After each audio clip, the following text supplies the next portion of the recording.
Bonjour à tous, bonjour le forum. Donc voilà, donc aujourd'hui c'est ma première vidéo. Il y en aura peut-être d'autres ou pas, je sais pas encore. Je vais vous expliquer pour faire une recette très compliquée pour conserver la viande. En l'occurrence là c'est du rôti de porc. Ma belle-mère appelle ça du confit de porc. Alors, vous allez voir c'est super très compliqué. Il faut un rôti, vous en doutez, 2 feuilles de laurier, un peu de pain, du gros sel et un bocal à visser, parce que vous verrez l'ouverture sur les bocaux traditionnels comme j'ai derrière là, c'est plus fin et du coup le rôti rentre bien. Donc rien de bien compliqué. En fait le rôti va cuire pendant la stérilisation. Donc il suffit simplement, alors attention, hop, attention les yeux, voilà, c'est quasiment fini. On met le rôti, on le met dans le bocal, un peu de thym à droite à gauche, une feuille de laurier de chaque côté, le reste de thym, tant qu'à faire.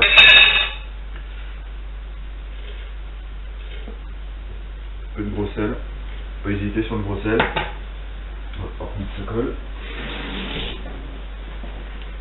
On ferme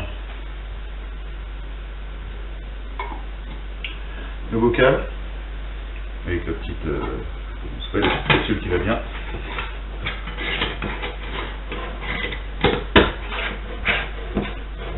On serre correctement et voilà. Et là maintenant on peut dire que c'est quasiment prêt. On va plus qu'à mettre à stériliser ça à 100 degrés pendant 2 bonnes heures, 2 heures et demie. Donc voilà, donc je vais remettre au point la caméra pour qu'on voie ce que ça donne côté stérilisateur. Donc j'ai pas de stérilisateur, donc j'ai pris un grand faitout. Parce que le stérilisateur ça coûte trop cher, donc j'ai pris un grand faitout. Bon, après 100 degrés on s'en fout, hein, c'est quand on bouffe, donc on n'est pas non plus à 5 degrés près.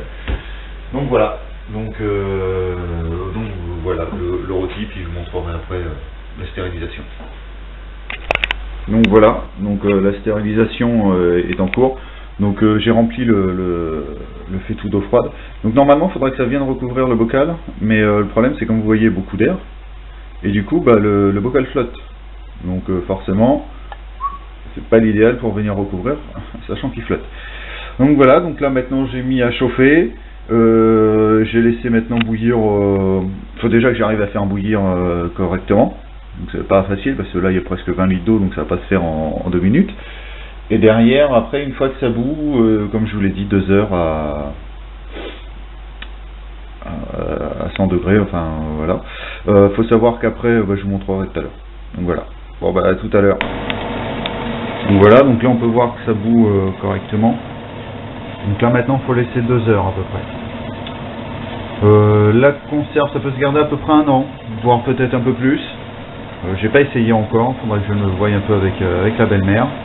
À côté j'ai ma compote qui se prépare. Donc vous voyez aujourd'hui c'est j'en ai beaucoup. Donc voilà. Donc on viendra voir une fois que ce sera bien prêt et que ce sera froid. Après une fois au bout des 2 heures on éteint le feu dessous et on laisse refroidir dans l'eau.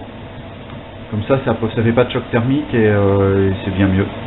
Et voilà. Donc là bon ça peut faire beaucoup d'eau pour un seul bocal. Mais bon, derrière, comme vous pouvez le voir à côté, j'ai ma compote, comme je vous l'ai dit tout à l'heure. Et derrière, je vais avoir aussi d'autres bocaux à stériliser. Donc je vais me servir de la mémo, je vais pas me casser les noisettes pour ça. Donc voilà. Bon bah à tout à l'heure quand ce sera fini d'être cuit. Je vous montrerai ça. Donc nous y voilà, après 2 bonnes heures de cuisson. Et après l'avoir laissé refroidir suffisamment pour que je puisse passer la main dans le faitout pour pouvoir l'attraper parce que c'était légèrement chaud. Voici ce que ça donne. Donc on peut voir qu'il a cuit dans sa graisse là, juste là. Donc j'ai rien rajouté. Par contre il a diminué sévère. Donc voilà. Et ça par contre c'est la viande se garde 1 an comme je disais. C'est d'un côté ultra pratique parce que quand on a du monde on peut la sortir rapidement. Voilà. Ça peut se manger chaud, froid, peu importe. Pour le manger, pour le démouler, 2 secondes de bain-marie, enfin 2 minutes au bain-marie, histoire de faire fondre la graisse, on le ressort. Et voilà. Et maintenant, on peut le conserver 1 an au moins, avec à l'abri de la lumière, dans un placard, dans le garage ou dans une cave. Pour ceux qui en ont une. Voilà, et ça marche aussi, donc ça c'était du rôti de porc, et ça marche aussi avec le rôti de dinde. Hein, toujours bon à savoir, on peut le faire aussi avec dinde ou dindono, avec une viande blanche. Donc voilà, j'espère que cette recette vous plaira. Vous avez vu, c'est très compliqué, donc j'espère que vous avez tout bien retenu. Et puis je vous dis à une prochaine. Allez, au revoir.